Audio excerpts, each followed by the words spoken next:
Welcome to our pod, and by that I mean on Wednesdays we read. I'm Hannah. I'm Laura. And we are two best friends who usually do a deep dive into a new book series, one book at a time. But today, we're three best friends. We are three best friends because we are welcoming to the podcast Dani Finn to discuss queer romance and indie publishing. Welcome.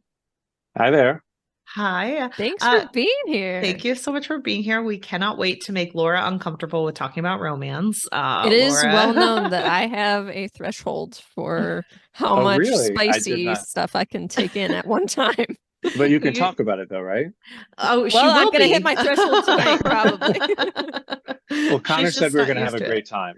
Oh, good. Well, we're glad our reputation precedes us. Yes. We love Connor. Can you tell us a little bit about yourself, about your books, and just everything in between? Yeah, I am a fantasy romance author, although I started as just being a fantasy author, and the romance kind of crept in little by little. And I started out writing fantasy trilogy called the Mare Cycle, which is kind of old-fashioned in some ways fantasy, but most of the characters turn out to be queer.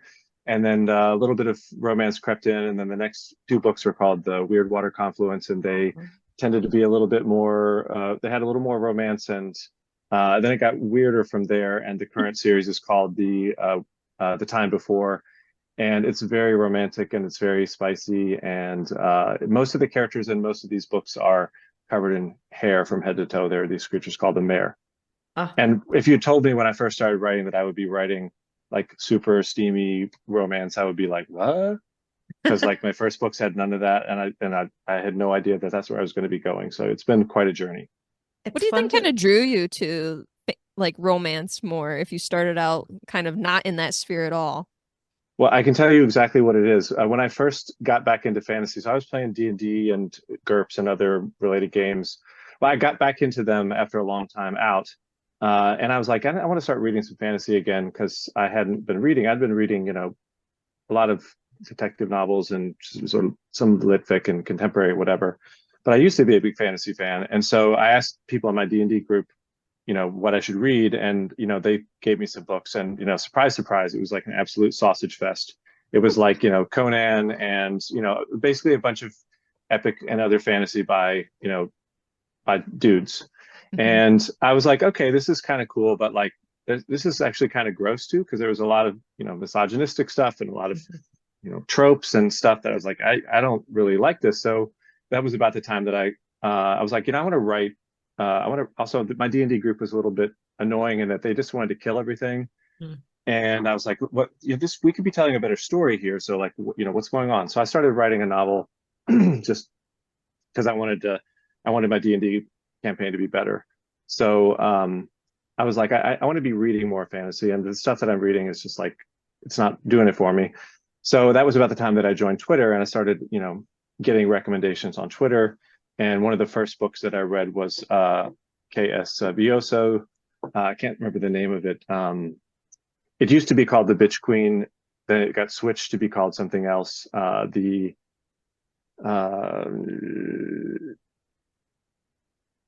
can't remember what they changed the name to. Anyway, it's a very, I don't know if it's quite grimdark, but it's very like action packed, and like there's a female lead. And I also read a Devin Madson's book, whose name escapes me at the time. Also, I think that is probably grimdark, and also a female lead. And I was like, wow, suddenly I'm reading these books that are like very, much more like there's no misogyny, and like the characters are really interesting and the stories are totally different. So I started reading more books written by women. And as I did that, I ended up reading books that had more romantic themes in them. And then I started being like, hey, wait a minute, there's something here that I really like that I was missing. So that's kind of how I got drawn into the romantic side of fantasy, I think. And it kind of went on from there. What do you think it is that like kind of hits that switch for you that you really like about romance?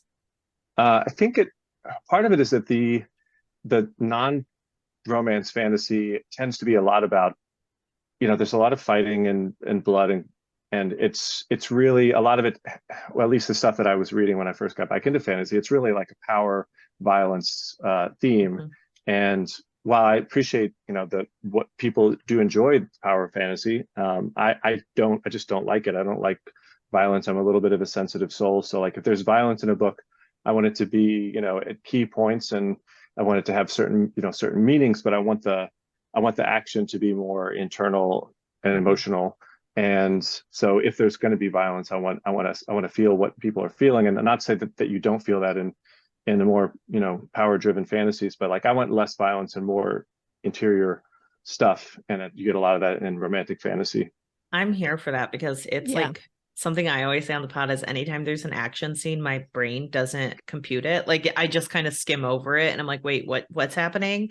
And for some reason I can't like focus in as much on like action packed scenes as I can on like internal battles where people's emotions are being discussed and everything. And I'm like, that's the meat. That's like my favorite part of it. So I feel like I've said some things that are not entirely like accurate or fair to large swaths of fantasy. I mean, there's plenty of books that have a lot of action and also have a lot of internal stuff. I feel like there's something about the emotional landscape of romantic relationships that appeals to me specifically. It's not that action-based fantasy doesn't have internal conflict or internal emotional development. It often does, and I want to give full respect to people who like those books. It's just not what I'm drawn to. Well, and you're talking about your own perspective of what led you to fantasy. And like, that's not saying that those things don't have merit, because like you have an entire D&D group who was very drawn to those things. But I also think it's fair to be critical of those things as well, that you can note that even in well-loved classics like The Lord of the Rings, there are two women in the entire thing, and but they were good. Yeah, they play very minor roles, and it's kind of like that Brooklyn Nine-Nine joke where like, we have a petition because we don't need a third woman character in this. So it's kind of like that. And I think we also, it falls into the meme that I see a lot of on Bookstagram where people are like, am I in love with this romance or just the way that this woman writer has written this male character? Because a lot of times the perspective is very different when you're writing a romance if you're a cis man versus any other gender. So I think that you can definitely be critical of the way that fantasy has been written and continued to be written for a very long time, and acknowledge that it's for some people and that it's not all bad, but we can definitely improve upon things that we're reading and writing. Well, and this is interesting. You were talking about I was talking about my own journey. I found pretty early on that I was very much drawn away from writing cis male characters, and part of my own journey as a person was I went into writing presuming myself to be a cis male person. But over the course of my writing, I was drawn more and more to writing female characters, much, increasingly so as time went on. And I always felt a little bit of imposter syndrome in that. I always felt like I wasn't going to be doing it right, or like I wasn't supposed to be. Not that you weren't supposed to be doing it, but I just always felt guilty or funny or weird about it. But like as time go on, like every book I wrote, if I was either the character was a male character who was very not or anti-masculine, or it was a female character, and eventually I was just like, I just need to accept that that's what I'm writing, and that there's a reason that I'm writing this. And that writing was part of my own journey of self-discovery, I guess you could say. I think that's really, and I think it's really interesting because, like, if you look at your books, a lot of times you kind of at the beginning you're like, yeah, sword-free fantasy like this, and then it's like, oh no, I'm more interested in the romance and I want to explore that, and you want to explore it through different characters. And I do think that there is a certain level of self-discovery in your novels that is very interesting to see happen, because I think a lot of authors can have like one thing where they're like, I made this, and then they recreate it because they're like still playing with an idea, but like your ideas seem to have progressed like at a different pace and in different ways, and it's very fascinating. Yeah, and it's neat for readers cathartic. Too. Yeah. Yeah, and the crazy thing is that I can't stop. Like every new thing isn't like the current series I'm working on is non-romantic, no smut, no romance whatsoever. It's a new it's a new thing. So I don't know, I'm just going with whatever comes playing up. with vibes, as everyone says. It's just vibes. But we are here today to talk about all the smut and queer romance and everything, because we are discussing queer romance as a genre and in fantasy series and everything in between. And I can say for my own personal journey in the last 2 weeks, I knew we were prepping for this, so I tried to build up my queer romance things, and it was a great time. I had a lot of fun in the past week and a half just reading as much as I could. So I unfortunately do not read as fast, but I got in a couple. But what like types of queer romances do you particularly like to see, Dani? Well, I have been on a reading journey in the last year or so of reading or two all of the trans feminine fantasy romances that I could find. That's a specific genre, or in some cases, sci-fi.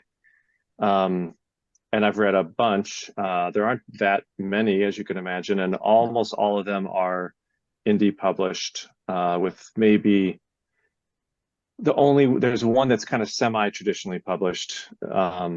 So there's I've read through every single one that I know of, with maybe a couple of exceptions that are on my Kindle right now.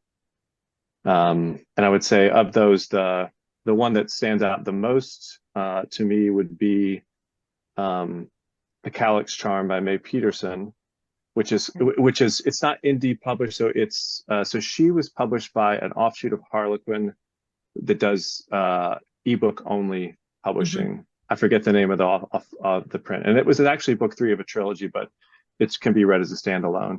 And it's a fantasy romance featuring a trans woman who basically gets revenge on her abusive father. And it's a romance, so it definitely has, an HEA and all that, but it's also it deals with very heavy themes. There's like abuse and sexual assault and gaslighting, and just like it's very, very heavy, and the emotional journey is it's extremely absorbing, and therefore the happy ever end and the revenge and all that stuff is like really sweet. It's the most powerful probably fantasy romance I think that I've read. That's the one that stands out the most in my mind, but there are many others like Pride, Pain, and Petticoats, and I could go on for a long time, but that's the general genre that I've been reading a lot in the last year or so. I love that. I feel like I haven't read too many like trans romances yet. A lot of my stuff has been more like a lot of lesbian representation or women loving women mostly. I will say that's something I've read a lot of traditional ones just because they're like I see them and then I'm like, oh, that one looks good, and I pick it up. So I just finished the past like year and a half the Ashley Herring Blake series, which was like Delilah Green Doesn't Care, Astrid Parker Doesn't Fail, and I just finished Iris Kelly Doesn't Date.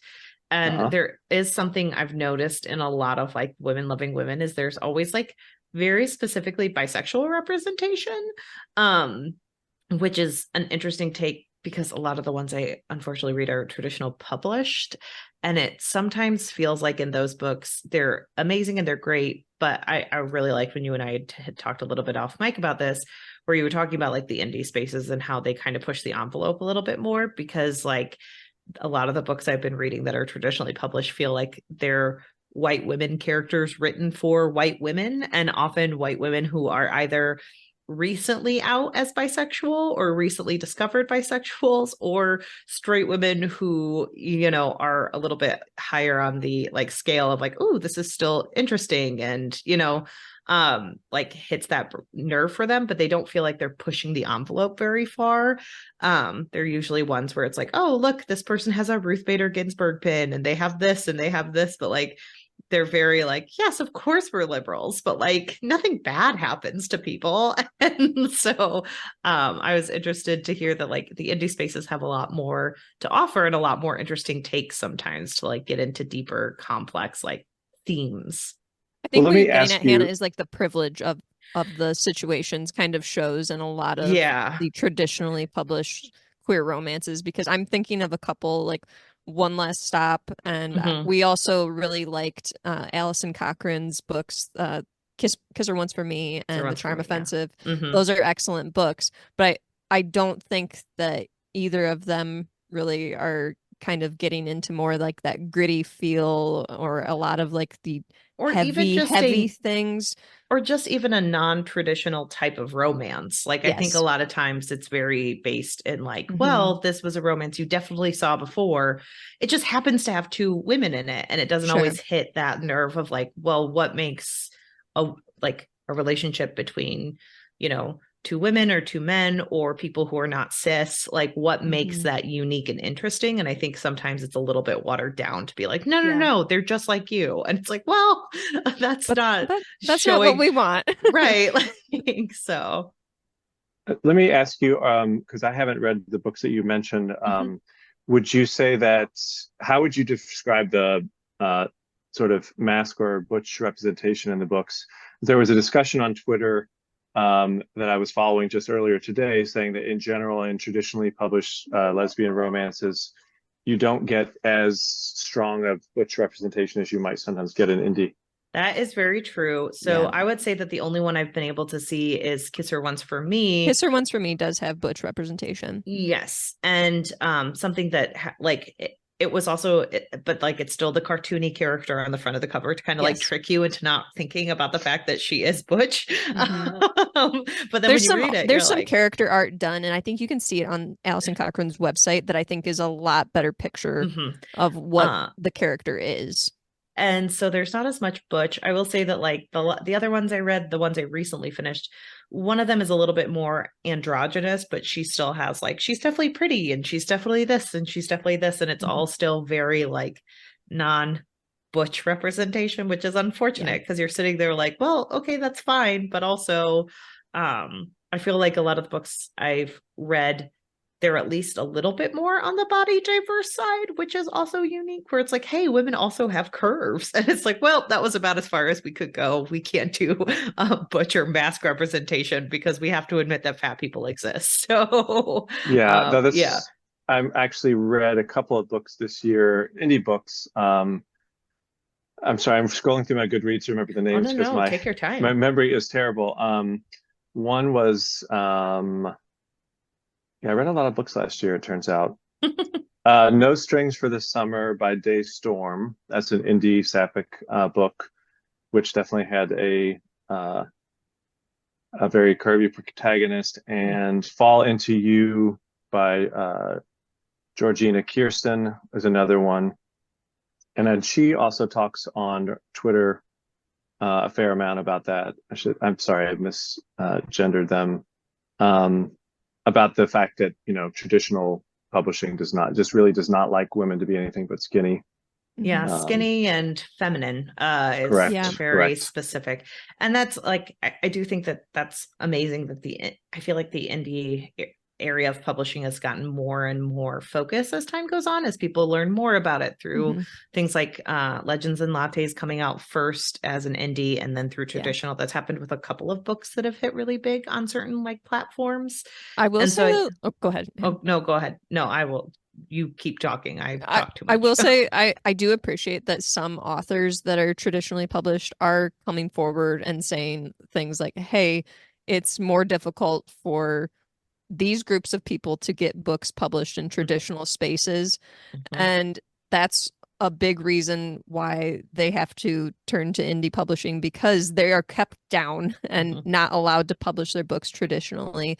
And this is not to say that indie publishing is less than. That's not it at all. I'm just saying that the querying process is extremely difficult for anyone who is not a cis straight person. And so like, I don't know if anybody has watched TBRCon recently, but Shauna McGuire on TBRCon recently was calling out this problem that exists in publishing. And I so appreciated that, because Shannon has a very large following and is a great writer, but it's something that needs to be mentioned because people don't think about these things. And then we have these stigmas that we create about certain types of publishing in the books that come out of these types of publishing. So I think it's important to note, but it's also like you get a lot of really great quality and diversity in terms of like the types of romance, the types of characters, and as you guys were just talking about, the shapes of people, their different sizes that we aren't going to be seeing as much of in traditional publishing because they're trying to keep people out of these spaces. Right. Well, and I mean, I think the number one group you could point to is there's literally zero. Well, there's actually one trans feminine that I know of, traditionally published romance, which is A Lady for a Duke. Yes. And I do not believe that the author is a trans femme. I'm not sure. I don't believe so. Believe so, no. So that tells you a lot. I mean, there are a few traditionally published books by trans feminine writers, but very, very, very, very, very few. There is a huge number of very excellent books in the indie sphere by trans feminine writers.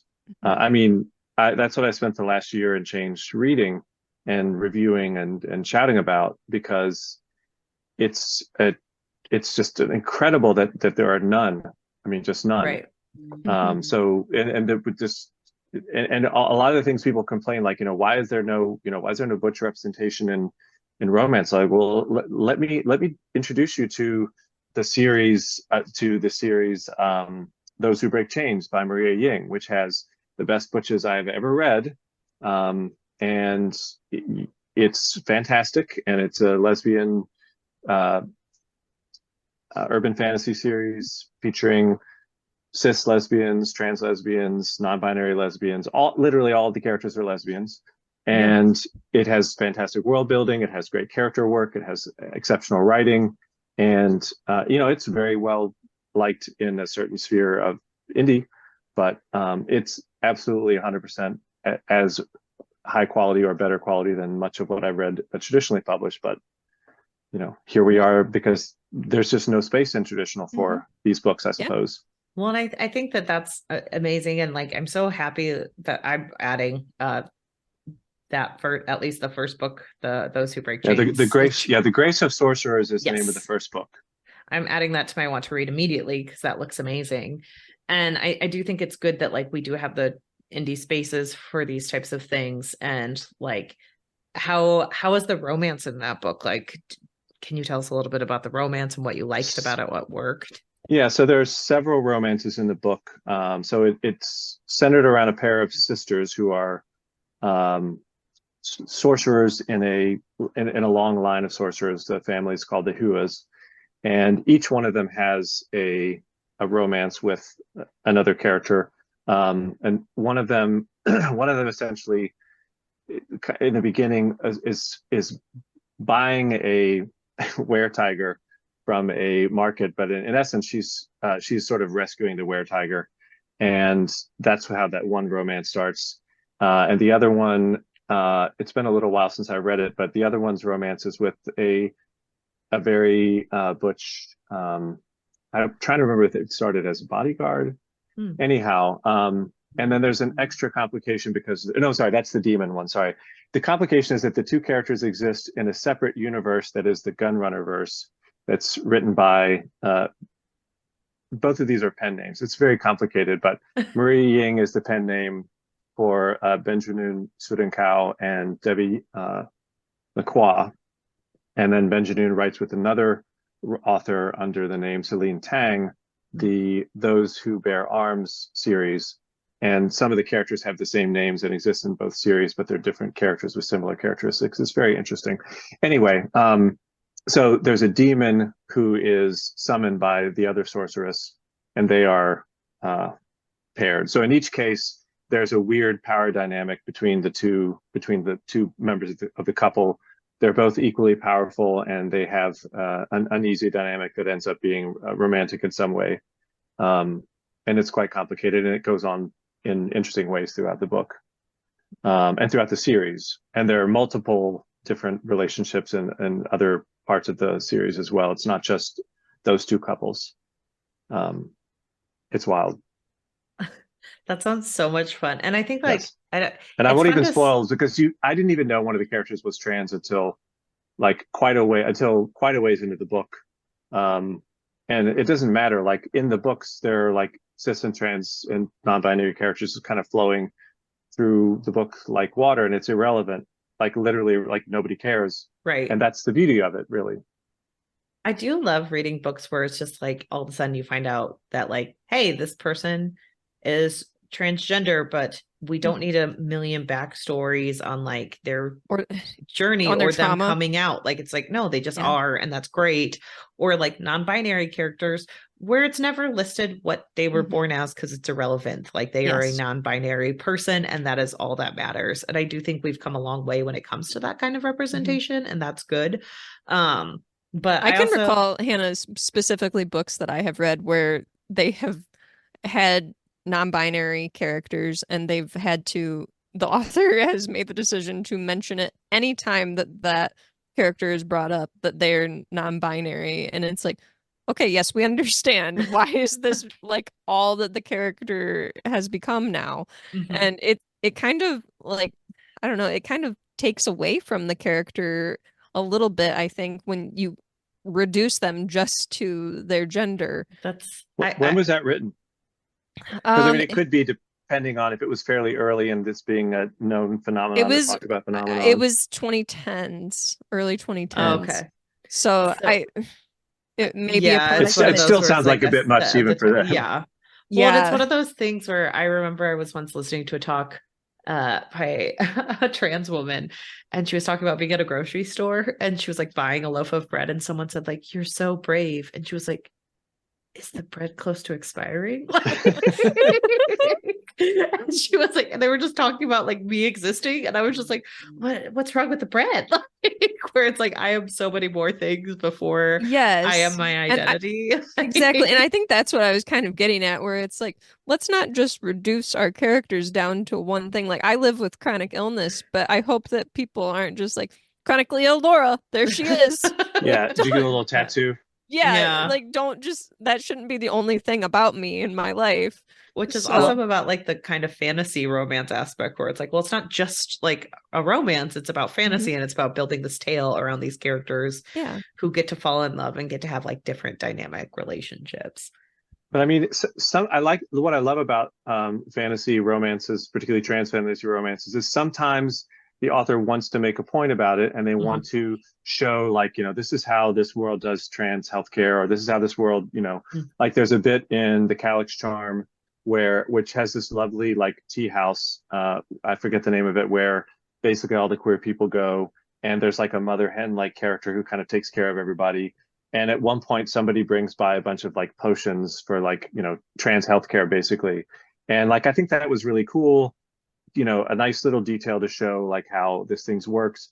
In some books, the author makes a point of bringing in world building to talk about, about the character's transness. And in other books, it just is, and it's not talked about. And I like, there's even one of the books in the Gunrunner series, I think, where a major plot point is one character helping the other character get HRT, because she couldn't otherwise get it on her own because she's of a different social station. Like, I love both kinds. I love how in some books it's a major plot point, in other books it's just like whoosh, there it goes, and I think the diversity of that is great, and that's why we need more stories so people can tell whatever kind of story that they want.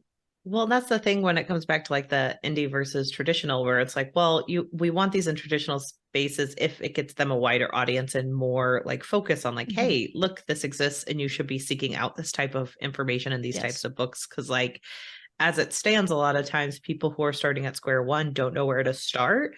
And then it's like, okay, well, you just need to look at this book. And then this book can lead you to other books because it'll be on lists with other books. It'll be on Goodreads where people are like, well, people who liked this book can read this book. And like, it has a wider platform to let people have a starting off point to find those different diverse tales and find those different things that like really hits them in the right way.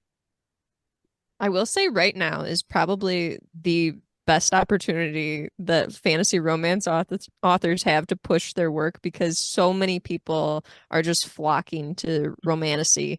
It has been like the genre of the moment, honestly, with all of the Sarah J. Maas and Fourth Wing of it all.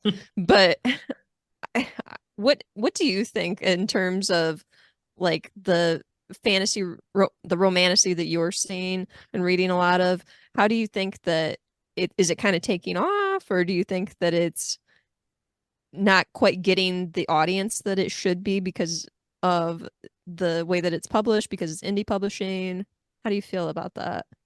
I mean, I feel like what's happening now is indie publishing is influencing and being slowly absorbed by traditional publishing. I mean, I've seen a lot of indie authors who, having success in the indie sphere and getting snapped up.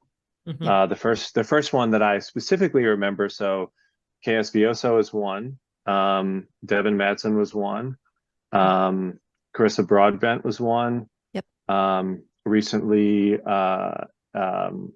Quenby Olson, got an agent. I think a lot of people who are successful in the indie sphere, an agent will be like, basically the agents, obviously they're going to, accept queries, but like at this point they can just be like, they could just basically watch Amazon, Mhm. go through the charts and be like, oh, there's an indie author who's got like X number of ratings, like, hey, would you like me to represent you? And as an indie author, if somebody can get you, can get you the services you need and get you in a bookstore, it's probably a good deal. You're probably going to make money. And it's not even either or anymore. You can continue to make money as an indie author and do both. I mean, it's not as simple as that, but that's one trend that I'm seeing. Indie authors who know their business and, are good at what they do can be successful, but they can also have a better chance to make a living and, by taking an agent and also continuing on the side. Absolutely. Yeah, But also like Legends and Lattes is like probably yeah, the one the biggest example. Yeah, the sorry. biggest one. And Oh, I that's remember when that cover first dropped when he was indie, and everybody was like, "Holy shit, that's like so amazing!" Like, oh my god! And then like just however many months later, like, yeah, oh, that's not as blew It's impressive. up. everywhere. Yeah. But I also think, like we've talked a little bit about indie, another place that has a lot of different queer romances that get to play a little bit more than a lot of like traditional is actually YA. Yes. Laura and I are a little bit more in YA reading because we're just like more likely to be like, well, let's just pick up a book, than a lot of people are. But like I read a queer book recently called Santi and Andar Were Here, and it's has a non-binary character in it, and they are the main character and they're talking, and like it has a full spectrum of representation where it talks about like their relationship with this boy who they find out is an undocumented immigrant, and it's all about their journey of falling in love together. And I really liked this one because it didn't have some of the things that like hold me back from loving other queer like traditionally published romances that I've read, where like it seemed to understand that it was representing a non-binary person and a gay man in a relationship together, and like the language was different than if it was two cis people, and the way they talked about sex was different, and just like the intricacies of their relationship with like having two 19-year-old boys, a boy and a person, like go into their parents' home and like spend the night together, or like what the rules were of that and the talking. And it was just like very realistic. And I think Laura and I have found that with other YA novels, like You Should See Me in a Crown, where it is Or like Heartstopper. Or Heartstopper, where you're seeing queer romance in younger people, where it seems like because they're catering to a younger audience, they almost trust a younger audience more to be like, oh no, you are going to use a different language, you are going to do this, and you do need to buy into this more than like people in our age or above. And so that's been interesting to see. Yeah. Well, I don't read a lot of YA, but I mean, and by not a lot, I mean none. But are you saying that you think younger people are more likely to just like be totally to just get it, and therefore they can take more risks in YA, or not risks? Absolutely. Yes, yeah. They actually say that like a lot of people they will take more risks in YA because younger audiences like are still so new, and they're not so like entrapped in the like, I am part of a D&D group, we all read this same genre of book. Like younger generations are more interested in exploring. I also think that there is a little bit of like, people want to have 16-year-olds read a book, and they want them to like buy into the language. And so like if you're already trying to make sure it's like a way that a teenage person will read a book and be like, okay, great, I totally buy in, they're going to be like, you need to make the language more realistic. You can't just like wash it down. So like, unfortunately, so white cis people will accept it. You can make sure that teenage audience accepts it. And I think they're more willing to take those chances. Mm-hmm. But Absolutely. Yeah, I mean, in my, because I teach high school, like I know, like kids in my school are very, very, very different than, people my age on average, as far as like they get stuff that people in my generation oftentimes don't, just like yeah. instinctively. Well, I that's think, like, oh, go ahead, Laura. well, I was gonna say, I think Hannah, you and I have made comments before about YA books that we've read where we're like, the plot like just happened at a breakneck speed that I couldn't keep up with. And I think that also kind of just like plays into like teenagers are just much more accepting of like things in the plot being quick or just like accepting like, oh, okay, that magical system that's how it works.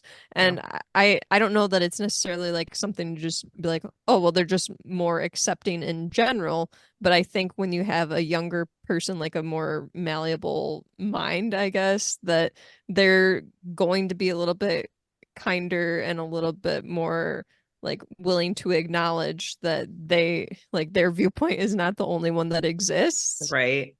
Yeah, and that's like we we were currently reading Legendborn around the time that we're recording this, and Legendborn just has like male bisexuality that was pretty like quick to just drop. And I also don't think that they have a lot of like male representation and bisexuality in a lot of Yeah. books that I've read that are traditionally published. It's usually It's women who always are women. bisexual, Mm-hmm, and it's mm-hmm. never men. And like it was quick to be like, hey, this is a man. He likes men and women, and he has relationships with both because that's what happens when you're bisexual.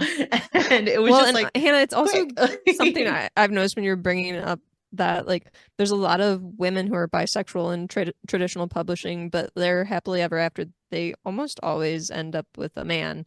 Mhm. So and that's not to say I'm not saying that we should be, I'm not saying that that's bi erasure. Like, Right. obviously, bi people are attracted to men No, and women, As a but bisexual woman, I feel very underrepresented. No, it's fine. I can't but see you. Wait, you disappeared. like I'm erased, guys. I can see people like being like, oh, she thinks that it's bi erasure, but I do think that like we don't get enough romances where a bisexual woman actually ends up with a woman.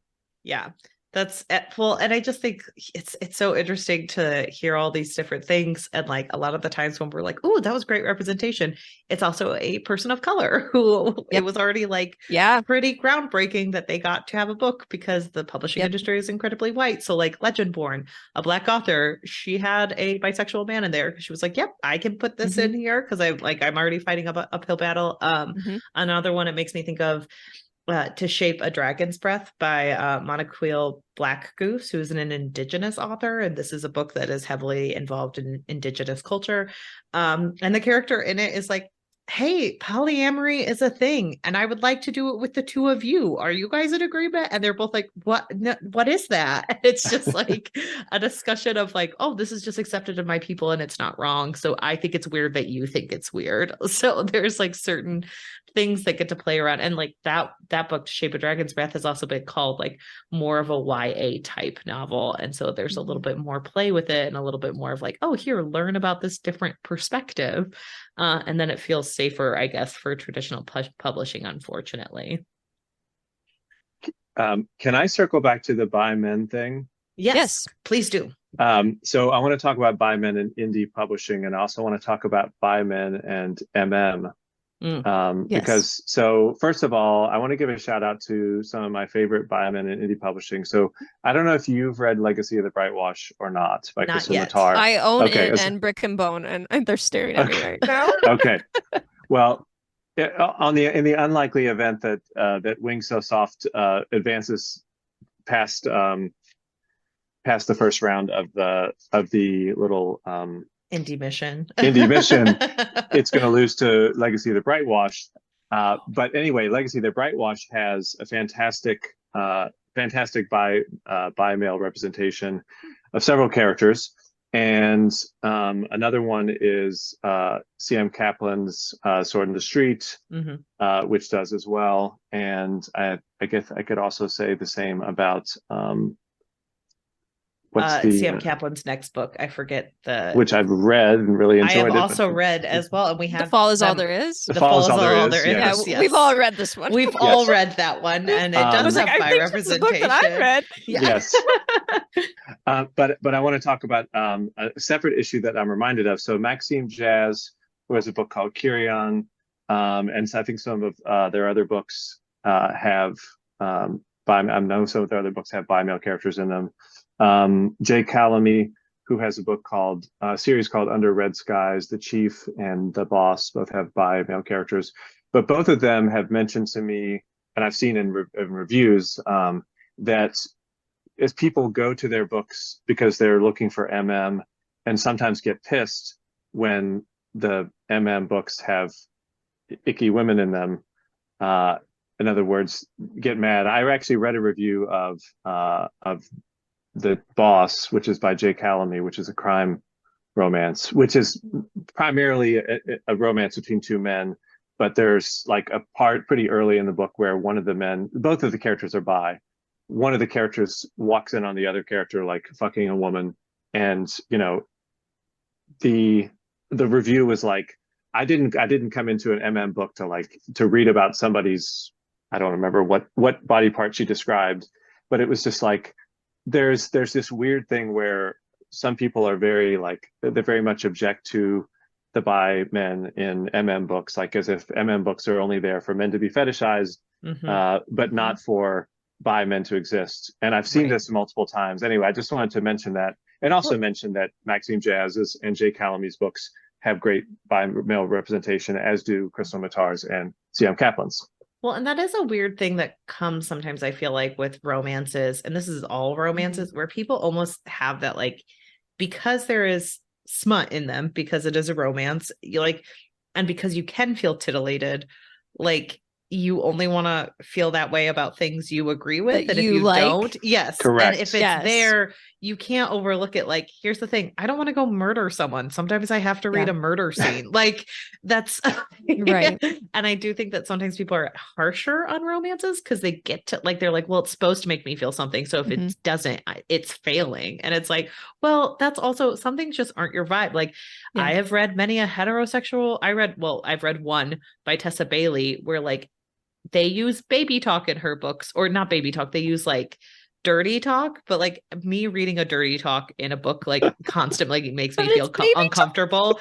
But like, it's just like, or like they'll call certain names or do something where I'm like, this takes me out of it, but I'm never like, how dare they not have effective smut for me personally. Like, and that has to it's not like you're like 0 stars, not the right kind of smut. Not the right kind of smut. I can't say let that, me ask you this, what is the right kind of smut for you personally? It just depends on the person. Yeah, no, I'm asking Hannah, for me personally. I don't know, I'm trying to think of like the ones that what's a perfect smut? A perfect smut. Look at the best smut. Oh, see, that's the thing, is like, I feel like I haven't gotten dirty enough in my like romances. So I always feel like they're so like base level, where it's like, I loved the smut and beach read, but it was more like foreplay than anything else. Where sometimes when you get to the actual like sex part, I'm like, oh yeah, they're having sex, great. But like the foreplay is usually better than like anything else you'll read. Cause like, I think sometimes like sex is funny if you think about it. Like, it is very funny to be having sex with someone, need to read, and edging books or something. Yeah. And so that's, but like, I read all types of romance, and all of them usually have penetrative sex, unless it is like a YA novel where they're going to talk around it and be like, well, they disappeared upstairs for a little while, and guess there's what a lot happened? of closed door romances for adults, or fade to black for adults. Yes, but I like reading about the sex. It's just like, that's not going to be like, ooh, this is like so titillating. Yeah, where no, like, I if agree. I read it, like, oh, yeah. The lead up is most of it. Right. Really. And so when people are like, well, I didn't want to read about a man and a woman having sex, and it's like, well, that's fair enough. Lots of people don't want to, but like, it's fine if it happens. Right. But it's interesting to hear that kind of like track, because I do know that there is a little bit about like MLM back, not the multi-level marketing, men loving men, guys. Is there MLM? Is there multi-level marketing Dani, I think you have your authors. You have your next book. Right. Don't start me on a spiral about MLMs. I always love every TikTok where people will be talking about MLMs and like another group of people will be thoroughly confused by it, where they're like, I thought they were talking about men loving men and they were talking about Pyrex or like, or whatever. They're talking about Herbalife. And... Yeah. They're like, why are you so angry about men loving men? And it's like, oh no, it's Herbalife. But I do hear a lot about like people, especially again, white cis women who read a lot of MLMs where they fetishize the men. And then it like gets another weird level of like, you're not reading for representation or for romance, but you're reading for like what you personally put into something that's a little bit gross. But it is problematic because there's also the assumption that people are reading it as a fetishization, but then there's also the possibility that people are reading it because maybe they're not as cis as we thought they were. Right. So like I see the discourse and I don't participate in it because I mean I know it's a possibility, but I worry about us stigmatizing the exploration of things, Right. And I do agree with that because there's also a lot of discourse about how like oftentimes it's women writing these novels and like people will be like, well, there been certain people who are like, well, they shouldn't be in that space. And it's like, well, you're right. Like if it's a look into an exploration, then like they get to experience that or explore that, especially if they have an idea and they're being respectful. But I've also seen like people on the, like, there's been certain things that have happened on the internet where like a girl came out and she was like, I didn't like this book about women loving women because I wasn't turned on by it, but I will read about two gay men. And it was just like a little bit of a weird, it's fair to call out that sort of shitty behavior or someone complaining about reading an MM book that has a woman in it. Like that's shitty. That's fetishization. That's bullshit. Right. But it's not fair to say that. I think it's not fair to make blanket statements about women reading MM is fetishization because you're assuming a lot of things there that is, Yes, it's always about like what you're putting into the book and, how you're reacting to other literature or books that you're reading. So, can we talk about some tropes? Yeah. Yeah. Does anybody have any favorite tropes? Well, only one bed, 100% all the time. Ever since I first heard of it, because every time you see it, you can tell that the author's like kind of winking at you. Like literally like you enter, a situation and like, you can tell it's coming and it just cracks me up every time. Like I love it. I absolutely love it. Honestly, forced proximity and friends to lovers are some of my favorites. You're a huge friends to lover. I just don't believe enemies to lovers. The angst in me loves a grumpy sunshine romance. Like those are my favorite. Anytime you have someone who's just like it's the Gilmore Girls. I grew up with Gilmore Girls, Luke and Lorelai, where it's like, I hate everything but you. You're like, oh, that's so cute. Those are my favorites. I don't know if it's what it's called, but like I love the cream puff. How is it cream puff? Like the one with the really tough exterior who's like super soft on the inside. Cinnamon roll or something. No. The cinnamon roll is the softie, right? Yeah, I think you're right. Yeah. Sorry that I so like for example, like my favorite character of all is like a butch who could like break you in half. But like the second you give them a chance, they're just like they just like melt. I love that. Oh yeah, that's I remember we have a friend who's like very, very like straightforward and kind of like in your face. And one time, like someone was looking at a thing of pandas and they go, "Panda bears? I love pandas." Like that's kind of what you're talking about, where someone just sees a video of dogs. That was me. And they're like, "Oh my god, oh, it was you." See, it was me that squealed. I love pandas. See, it's just, and you were sometimes grumpy in college, so. I don't seek out tropes very often. I go with the characters and the vibes, but like I do when I see a trope, I'm like, oh, that's cute. Like if they did it well, but like I don't really, I don't know. Maybe tropes are like in fantasy romance. I feel like tropes are there, but I feel like it's not as much I don't know. I mean, like they're less like tropey. But...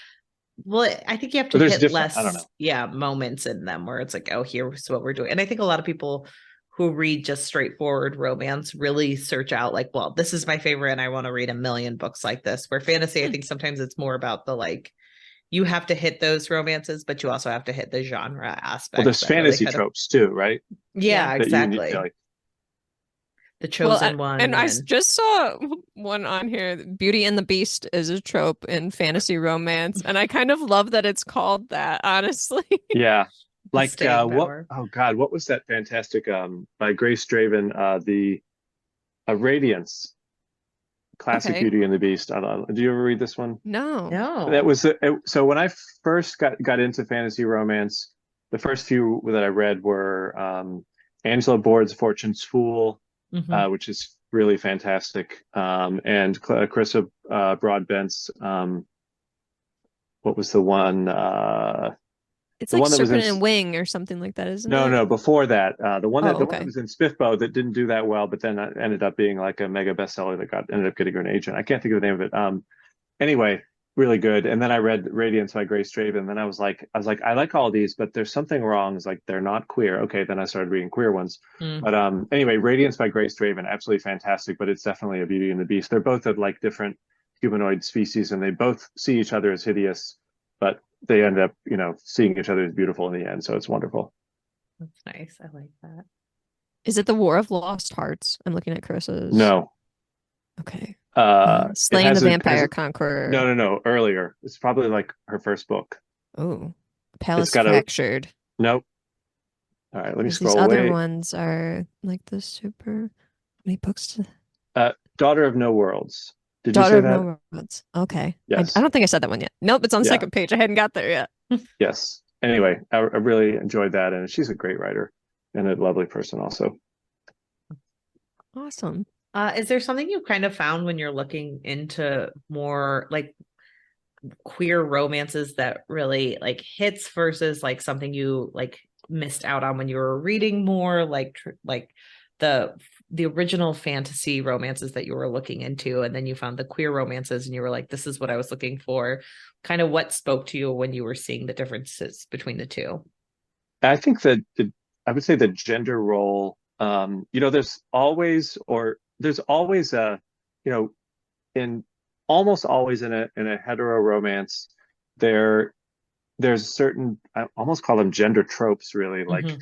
the way that men and women relate to each other in het romances is almost always defined by certain social parameters as to how men and women relate. And you can expand upon that by, especially in fantasy or sci-fi romance, by, saying, well, this culture is this way and this culture is this way. And you can bend the genders a little bit. And you can also have characters that don't follow the gender roles, a cinnamon roll or Mhm. strong woman or whatever. But I feel like inevitably it's often very constraining, and it's very hard to find a romance where you feel like the characters are liberated from gender and they're just two people meeting each other and loving each other for who they are, not Mhm. for what they are.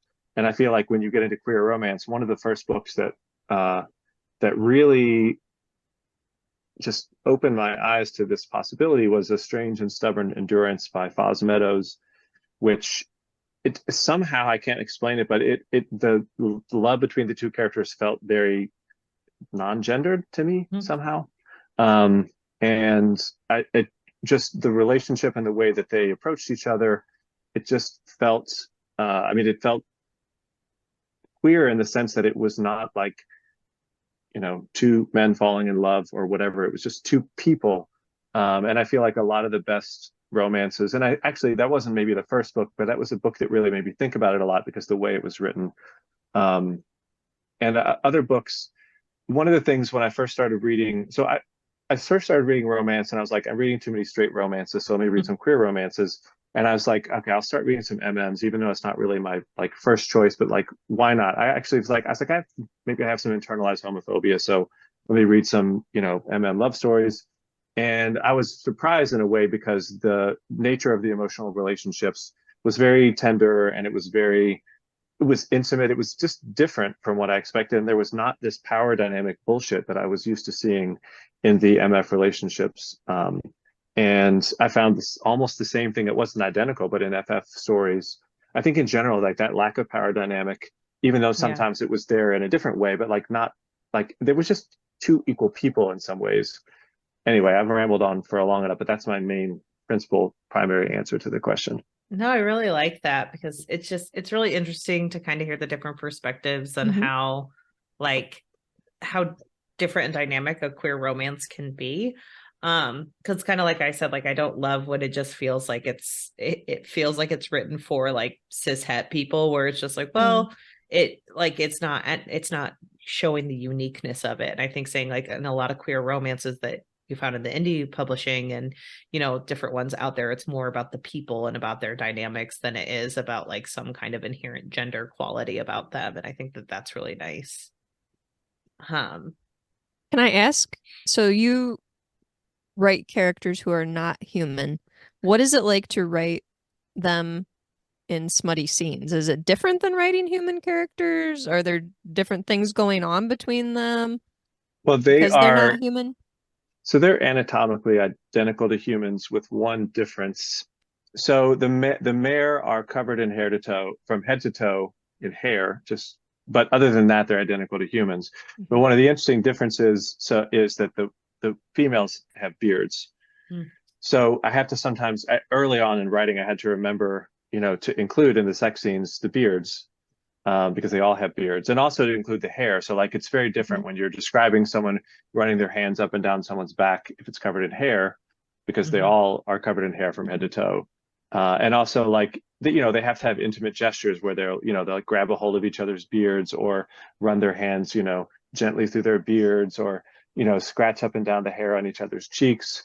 So little things like that. And I have to imagine that if everyone in your species was covered in hair, you would probably have little small intimate gestures like that. Right. And another species or another group called the Timon, which are sort of like dwarves, and they're the main characters in the Delve. Not the Delve. Well, they're side characters in the Delve, but they're main characters in Jagged Shard. They're like humans. They have skin, but the females also have beards. So the two that's a lesbian romance. And so in the scenes, the same deal. I have to remember the beards. But other than that, it's not really any different. No, not that much different then. No, but I have to say I love writing bearded female characters. Like it just gives me a lot of joy. And also like, like armpit hair, just in general, like body hair. Obviously people can wear whatever hair on their bodies that they want, but I feel like you don't see female characters with body hair often enough. And like armpit hair and just body hair in general, like I'm all for it. And all of my characters tend to have it, except the painted faces in some of my books are always like waxed head to toe, because that's how they roll, except for their hair on top of their heads. Sure.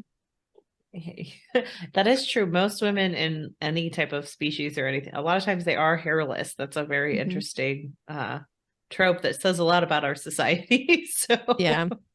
Well, I mean, it's weird. Not surprising. It is true that like it is weird that in humans, like females don't generally grow a lot of hair on their faces. So like I have one subspecies of mare that's called the skin mare, which they're a species of mare that don't have hair except on the top of their heads. And some people theorize that they're actually humans, but there is one difference, that they have hair. The women's have beards.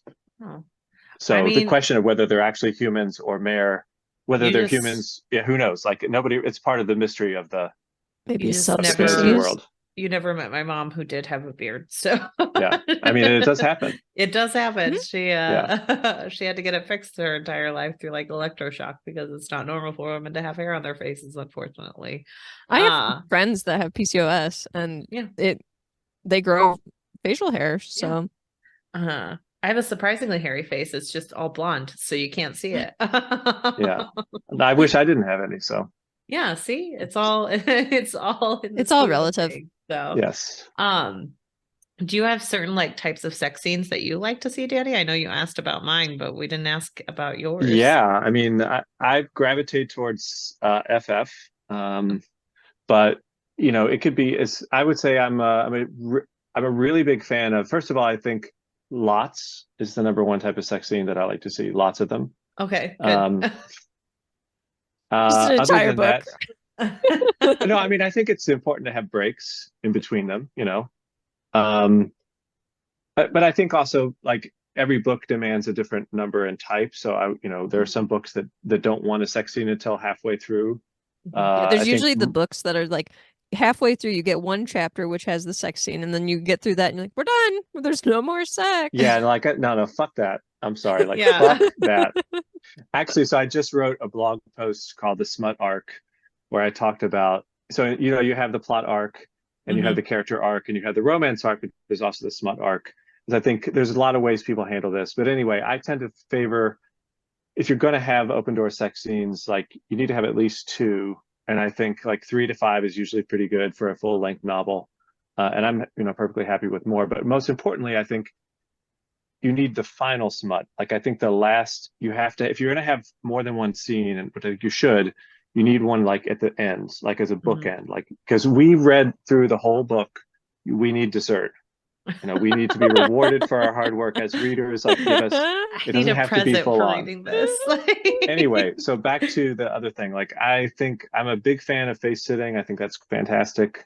And anything where people are made to wait an extraordinarily long time before getting what they want is always top tier to me. I also like that too, where it's like, no, not yet. And it's like, Yeah. what? Yeah, and also like anything where the woman is in charge, like that tends to be what I write. Like it's funny, I realize other than the scenes that I have, like that's pretty much like the entirety of all of the sex scenes in all of my books.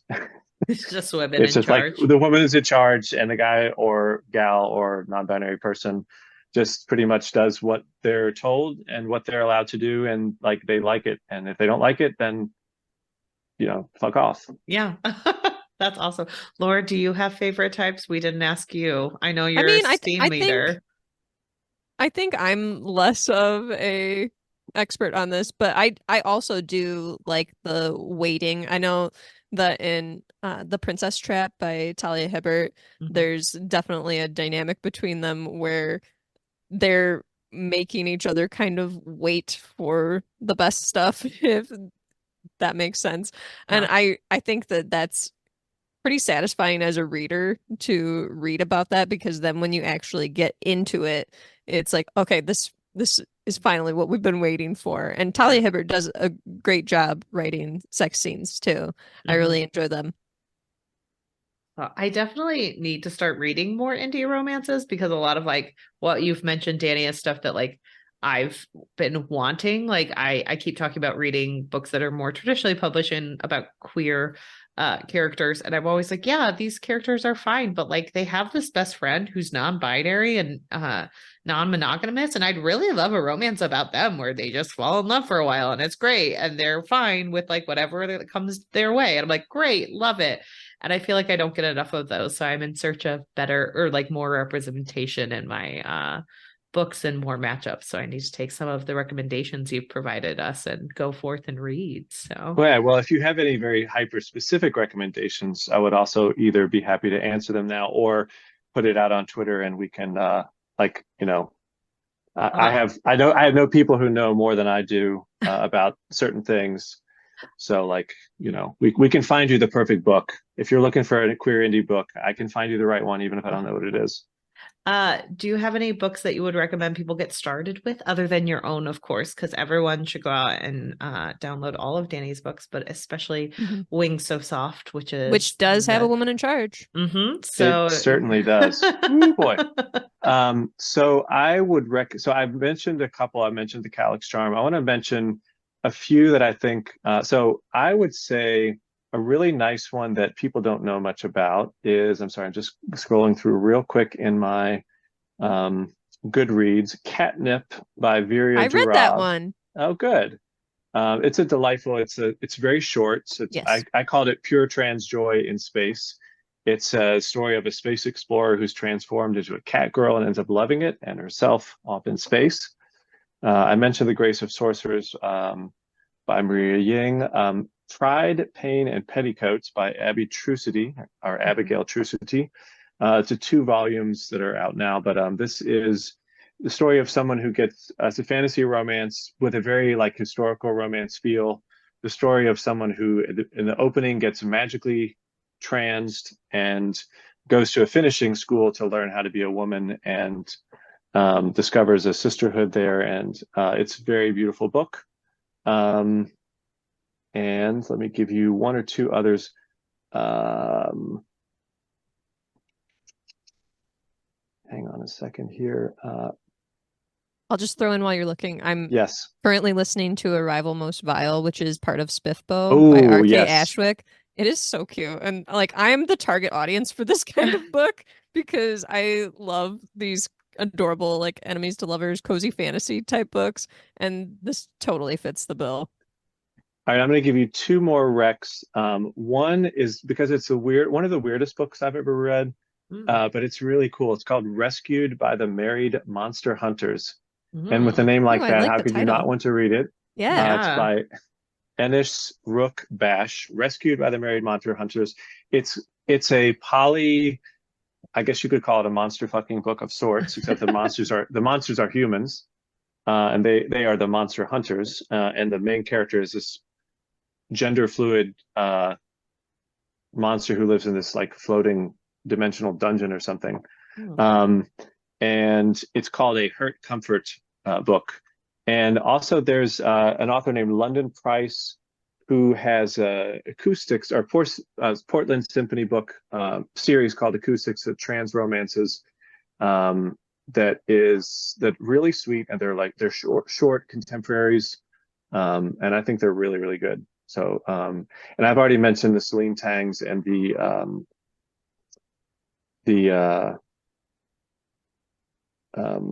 Maria Ying. So yeah, those are the big romances that I would recommend indie wise. That's exciting. We don't get enough marriage representation either in romance, so love to see that as well. Well, speaking of marriage representation, I have an upcoming book about a married throuple. Oh, yay! And where are you at with that book right now? Well, it's coming out on February 28th. February 28th. And what's the name of that? That's Jagged Shards. Yeah, no, it's Cloti's Song. Cloti's Song. Cloti's Song. So everyone make sure that you're getting that book and reading it. Danny, you published so many books. I know. You've been prolific. I wrote all the time before books kind of in a not rage is not the right word, but in a, what's a good word for rage? Passion. Fervor. Anyway, over the course of about a year and a half, and then I scheduled all of my editing and covers in too close together, so they just kind of all came out. So there we go. That's very impressive. Yeah. Well, everyone should be going to get that because we also need like better throuple representation. I feel like there's not a ton of that out that we've seen. Yeah, so that's a married throuple in their 50s who live in an occupied city. Unfortunately, it's occupied by the fucking humans. And they're considering humans are the worst. They're awful. And it's the story of them considering taking on a fourth, even as their entire civilization is like gone to shit. So that's interesting. I can't wait to read it. Do you want to talk more about any of your other works while we have you? Sure. Well, there's this weird one called Unpainted that's an arranged marriage fantasy romance that is I talked about making you wait and femdom, I guess we could call it. This is a book. It's really kind of the whole it's basically about gentle domination, you could say. Okay. Love a good gentle domination. Yes, it's like a honeymoon romance between the main female main character is sort of on the ace spectrum, and the male main character is bisexual and has never been with a woman before, but he's like has some attraction, but he's never actually slept with a woman before. So they're matched together, and they're poorly matched, but they turn out to be maybe better matched than they would thought. So it's the story of them getting to like figure out how they could be together and how that would work. That's a weird book. And The Delve, which is a dungeon crawler. It's not a romance, but it's super smutty and super bloody, and some people hate it, but it's a lot of fun. If you want a book that's like a D&D campaign with a lot of fucking, and the DM is an asshole, that's The Delve. Great. One of our favorite listeners, Passett, is a huge fan of The Delve. That's one of his favorite books. Yes, gosh, bless him. I haven't seen him around. He's not been on the socials all that much. He's on Blue Sky. Yes. Yeah. Okay. I even on Blue. Of course, I haven't been on Blue Sky as much because it just sucks. There's a million places There's that you so can many be social right medias. now. No, the real problem is like I go on Blue Sky and I try, but it just. It's too hard to Danny, I find know another things place where you and- can find Pass It, and that's our Discord. Yes, you can. You should join our Okay. Discord. I should. Just for Pass It. We love Pass It. But we want to thank you for coming on to talk a little bit more Yes. about queer romances with us. Thank you so much for having me. It's a topic This that is a we fun find discussion. very fascinating, and I'm so excited to delve more into indie spaces. Hey, that's the name of the book. That was so on the nose. I love it. But can you tell people where they can also find you? I am Dani Finn Writes on Twitter, and sadly, that's where I'm mostly to be found. You can also find me. My link tree is Dani Finn, so DANIFINN, and I'm sure it'll be in the show notes. And you should find them on all the social platforms, even if it's the sucky Blue Sky. Yeah, I'm on Instagram. Unfortunately, my Instagram is still my old one, which is Dan Fitz Writes, but my link tree has it all. Perfect. So The everyone, link tree has it all, and I will put it in the show notes. It will be in the Sounds show great. notes, so everyone should check it. We want to thank you on. You should come back anytime, and we can pick out an indie romance to make Laura read together and make Yes. sure I it's would love just that. so steamy. But we'll Well, have wait to a do it second, next maybe- year to get to my quota. We could read a medium one. I think it'd be okay for us Okay. to make accommodations for Laura's preferences. I mean, it's only fair. That's true. We should make accommodations for your preferences of just being someone who has a quota of romance that you can hit in a year. So, all right. Well, But Danny, everyone- what have you been reading and watching yes. and or Oh. enjoying? So I am currently reading sorry, let me see. It's called Double Exposure by Rian Gray. It is a crime romance feature. It's called an F/NB. It's like a rivals to lovers romance. And I've also been reading some fics. So I'm doing a complete guide to the chainverse. So the chainverse is those who break chains and related stories. There are a whole bunch of novellas and short stories and a few fanfics as well. And I'm working on a big blog post to sort of let people know like what to read in what order if they want to read it. Because as I mentioned before, it is the best lesbian fantasy series in existence as far as I know, and also the most extensive because it has many different writers writing, with some kind of communication with each other, and also because it is the most trans and NB inclusive lesbian series as well. So I'm working on reading the little, fanfics and short stories and other things that are associated with it on the side. And I just finished Lucky Red a little while ago, which is it's a Western that I described as being, if the movie Unforgiven were written by a lesbian as a novel, it would be Lucky Red. Can't wait to read all those. And I'm getting ready to watch a movie called Bit, which is a vampire movie about killing the patriarchy, like vampires who want to queer vampires who want to kill the patriarchy. I don't know. I haven't. That sounds super I haven't fun. started it yet, and I'm rewatching Buffy and Angel with my kids. We're alternating episodes because one of them wants to watch Buffy, one of them wants to rewatch Buffy, and one of them wants to watch Angel. I actually famously never watched Buffy, but I did watch most of Angel. So I don't know why. It was just because of the time, like we got the WB at my house where it was like, Buffy is almost over, but I'm watching this show called Angel. So well, you missed some of the worst of Joss Whedon being a giant douche, but you still got some of it. I started watching Buffy, and I got like a couple seasons in, and I'll just forget that I'm watching it from time to time. But yeah, it's bad. Like Xander is not great. No, it gets worse. The problem is that it also gets better. So it's really like it's terrible and it's great. So yeah, it's all a confusing relative, experience. but it is a very it really is. experience. It really is. It's fucking terrible. Well, again, we want to thank you so much, everyone. Yes. Go buy their books. Go follow them. Go Be sure listen you're to all of requesting the Danny's books recommendations at the library. Yeah, get your libraries They would to love that. have these because they're amazing. So Thank we you so want to much. thank you again for coming on. We really appreciate Yes. it. And All right. everyone, you know where you can find us, and join us next week. Bye. All right. Thank you. Bye-bye. Bye.